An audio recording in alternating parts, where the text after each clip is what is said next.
Hey there and welcome back to Rimworld. My name is Pete and today we complete another episode of our Rimworld Anomaly Sea Ice Challenge with the transhumanist Paragons of Pandroth. However, before we get into things today, I want to say thank you. As of the last episode, the Polar Bears International fundraiser we've got going on for this series has officially surpassed $5,000. So to everyone who donated, thank you so much for supporting a cause that is close to my heart. Let's see how high we can go with this before the end of the series. And well, that end might be upon us sooner than we wish if we do not finally get a hold of that golden cube, which now has everyone but Elpis under its control. As a result, even a simple component mining operation in the last episode became a tough challenge, as all of our miners frequently suffered cube withdrawal, and so we had to spend a ton of resources on transport pods to avoid anyone falling into a cube coma. Still, we also made some progress and built our first bioferrite generator, enough so that we can now slowly start to get rid of the chem fuel powered ones. Also, we switched from yaks to muffalos and acquired Nibbler and Yuval, although in order to tame them we had to shoot them first, quite a bit actually. As you can see though, that has not stopped them from getting friendly with each other, as Nibbler is already pregnant. Now, up first on our to-do list for today then is the construction of a new prison. After all, we are raiders, so taking some prisoners is to be expected, not to mention that we also make frequent use of the skip abduction ritual. And so I think it would be sensible to give our prisoners at least enough space so that they don't kill each other. Not to mention that we might also want to start putting them to work while they undergo their procedures, and so keeping them at least somewhat happy might help their productivity.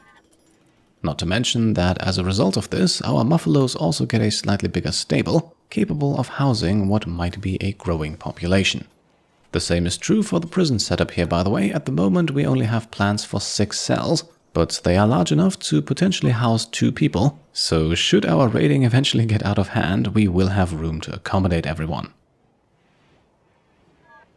Early on the next morning then, still with over 100 components in storage, Voleg uses the long-range mineral scanner to find another pile, this one also much closer to our base than the last one, and, at least according to the quest here, not protected by any hostiles. So that might be something worth scouting out, although we also have 30 days to go there, and considering how last week's expedition went, we might want to wait a little while longer. Our new prison cell design then apparently not enough to satisfy everyone, but then again work has only just begun. A few moments later then, our anomaly studies have unlocked insanity weaponry, so with enough resources we can now make our own shock and insanity lances, and well, for a band of raiders who want to grow their prison population, a few shock lances might just come in handy. For the time being, we will also not assign a new advanced project. Instead, all of our efforts will go towards unlocking the Draw Shamblers ritual. Ellie, meanwhile, working on her social skills, trying to convert that abducted Itakin, who, as a result of everything we did to him, and honestly the list is lengthy at this point, then goes into a berserk rage, but as usual that's nothing that the ghoul police can't handle. And so, shortly after, Elpis gains a few more valuable points of medical experience, Maniac suffers another cube obsession mental break, and we also receive a quest. We are asked here to raid a tribal bandit camp, and against 10 enemies I think that should be doable. In terms of loot, I am currently leaning towards the animal skill trainer, but might also end up going for the insanity lance. Either way, we are not going to accept this just yet. Once again, cube withdrawal might make this needlessly complicated.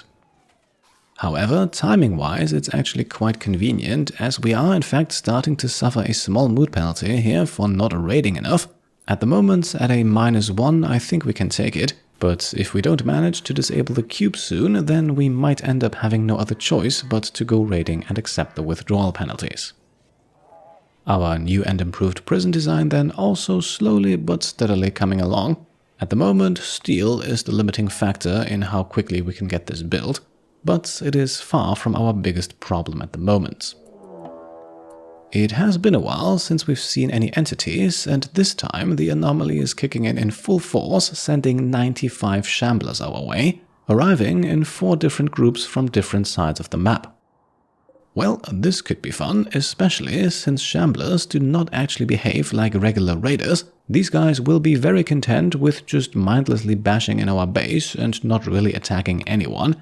So good time to send out the Nochiosphere again, I think. Nazim takes care of that, while our other colonists already prepare for the assault. The Nochiosphere should then probably be able to take care of this group. Maybe we also get lucky and the one from the left here runs into it as well. Still, best case scenario, that takes care of half of the Shamblers, while our defenders seem to be more focused on building cube sculptures instead of actually defending. So this could get a bit messy. Also very important, even though we do have flare packs, they unfortunately don't do anything against Shamblers. And here you can also see what I meant earlier by Shamblers not behaving like regular raiders. Even though our door is wide open and we have numerous people shooting them, they don't really seem to be too keen on actually attacking anyone.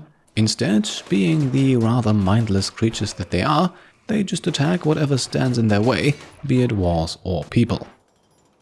So in a sense, it is this lack of intelligent behavior that makes a larger group like this extremely dangerous, because you never really know what they're going to attack, and worst case scenario, they end up freeing your captured entities. Still, you will eventually see these smaller groups form, usually however in places where you're not actively defending, so fighting Shamblers requires you to keep moving constantly. Now, so far things are looking pretty good here, but we have also just lost our first piece of wall, which means unless we hold this position for the rest of the fight, we will not be able to keep the Shamblers out of the base. And, well, it looks like that won't be possible either way. They have already broken into our prison as well as into our yard, and we are now starting to get surrounded up here too. The first victim of the onslaught then is Agrihand Mac Jerome. I have a bad feeling though that it might not be the last one.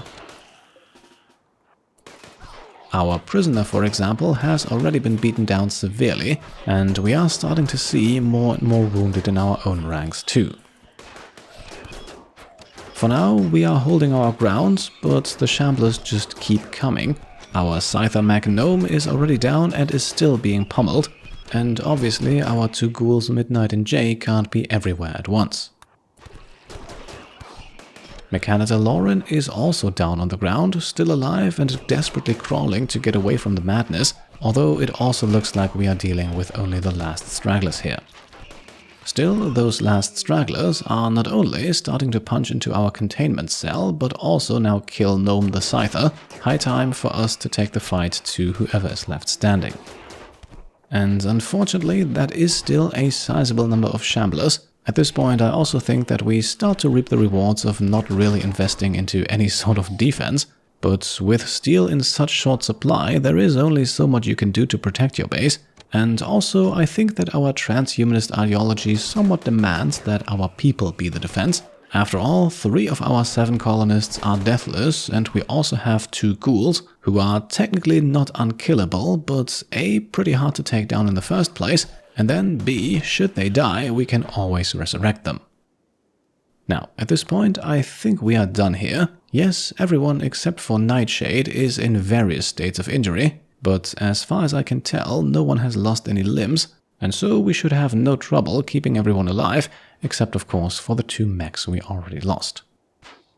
The few Shamblers that still remain will vanish on their own very shortly. After all, they have a rather limited lifespan, so being able to just wait them out is of course another possible way of defending against them, but I'd imagine you need a pretty large map and some pretty thick walls to do that.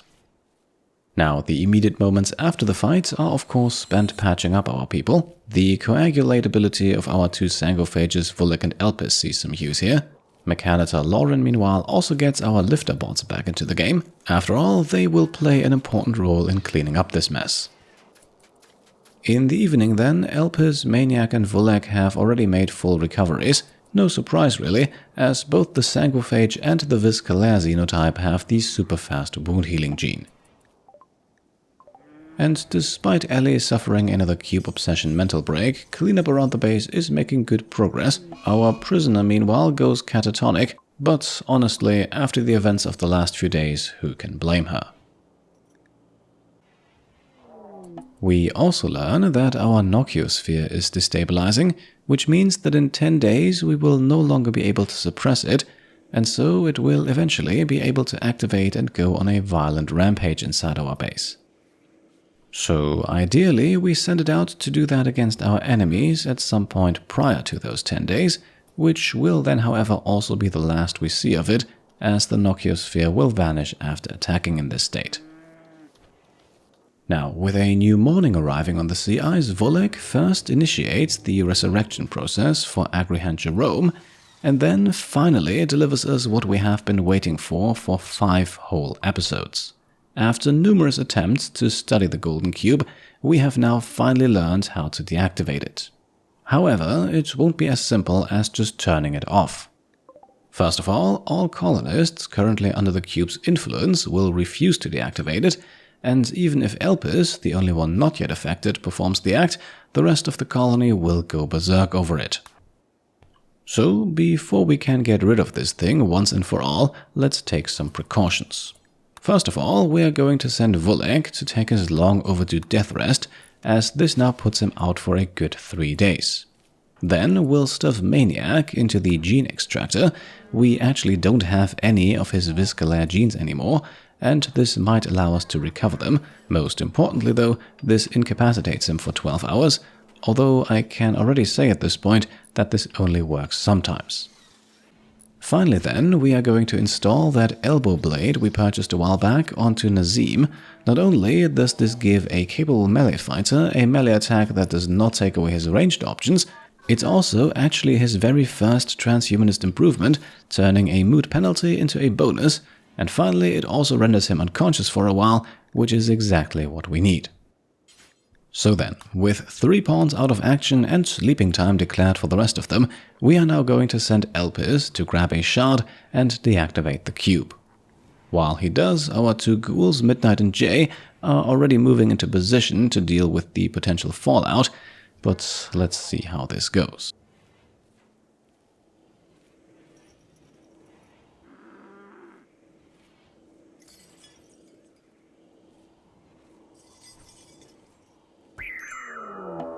Right, so to no one's surprise, the currently affected pawns react violently to the cube's deactivation. Maniac actually rages so intensely that he breaks out of the gene extractor. Ellie and Lauren join the party, while Nightshade simply sleeps through it all. Yes, you don't actually have to go through a whole lot of trouble, like sedating your entire colony for example, to stop these berserk reactions.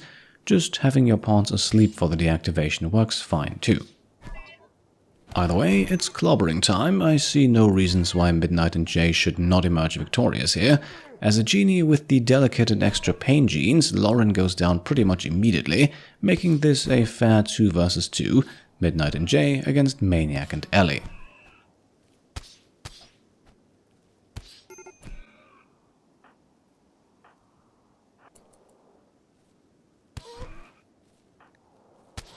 And there we go, everyone has been beaten into submission, and that's it. The Golden Cube has officially been defeated, leaving behind just a bit of gold, but nothing of its obsessive influence. I have to say though, both for the sake of role-playing and for full completion, we have certainly tackled this the hard way. What you could, and probably should also do, is to just shoot the Golden Cube off into space or drop it off somewhere with a caravan. If you do that as soon as it arrives or the first pawn becomes obsessed, the consequences are very manageable, turning what for us was almost a serious threatening entity into a pretty harmless one. Now, with most of our pawns out of action for the time being, Elpis plays caretaker for the Paragons of Pandroth, patching up wounds, cleaning up blood, and even finding the time to convert a prisoner. I suppose you're not going to say no to a kid like that. Eventually then, one by one, our colonists get back up on their feet, and to celebrate the cube's defeat and freedom from its influence, our people gather to destroy all of those cube sculptures they've built. I'd like to imagine this as a rather cathartic event for them, snapping out of being essentially mind-controlled, only to realize what they have done and how close they came to dooming their entire colony. So bashing in the roughly 30 cube sculptures here should feel pretty good. Rather fittingly then, it is Elpis himself who destroys the last one, removing the final remnants of a chapter that almost ended in defeat for our small sea ice outpost. Perhaps invigorated by this success, we then unlock the Draw Shamblers ritual, although we might not want to see any more of them for a while, so let's focus on 2 new projects. For basic, we go with the Bliss Lobotomy, a procedure that makes someone happier at the cost of rendering them incapable of doing skilled or intellectual work. That might be something for our prisoners/test subjects. For the advanced one, we are then selecting Philophagy, a ritual that allows us to transfer skill experience from one pawn to another, potentially very powerful to quickly build up some skills, and obviously very fitting with the whole transhumanist idea of constant self-improvement. Finally then, I think it's also time to elect a leader for the Paragons of Pandroth, and well, I believe that Elpis has proven that despite his young age, he is steadfast enough to be that person. He is a gifted doctor, a sanguiphage, a potential psychic prodigy, and let's not forget his rather unique connection to the Void. I think for this series he makes for the perfect candidate.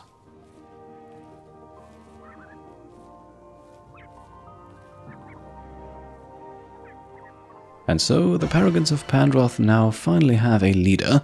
Elpis' reign begins, and his expectations also rise to sky high, although thanks to his steadfast trait, this actually hurts him a lot less than it normally would. Now, the rest of today's slightly shorter than usual story is quickly told. Maniac re-enters the gene extractor once more. After all, grabbing one of those Viscalaire genes might be of interest. Our Itakian prisoner goes berserk just as Elpis brings him food, and of course, attacking our leader warrants a good beatdown. And in the evening, Maniac's gene extraction procedure is already complete, and we gain the rather powerful super fast wound healing gene. With the sun rising again on the next morning, we then patch up the last holes in our wall and bring today's episode to an end with a question. As you can see, we are starting to run out of storage space for our toxic waste packs, so what to do with them? Just move them to the edge of the map and hope that pollution does not reach us, dump them somewhere far away, drop them onto our enemies, or simply build a bigger storage room? You decide. Let me know what we should do here in the comments down below. For today then, I hope you enjoyed the video, and if you did, then I would be very happy if you could leave a thumbs up. If you like what I'm doing and want to support me and my channel further, then you can of course also go ahead and subscribe to stay up to date, grab some merch over on shop.petecomplete.com, or check out and maybe even pledge to the Pete Complete Patreon. Thank you all for watching, and I'll see you next time. Cheers!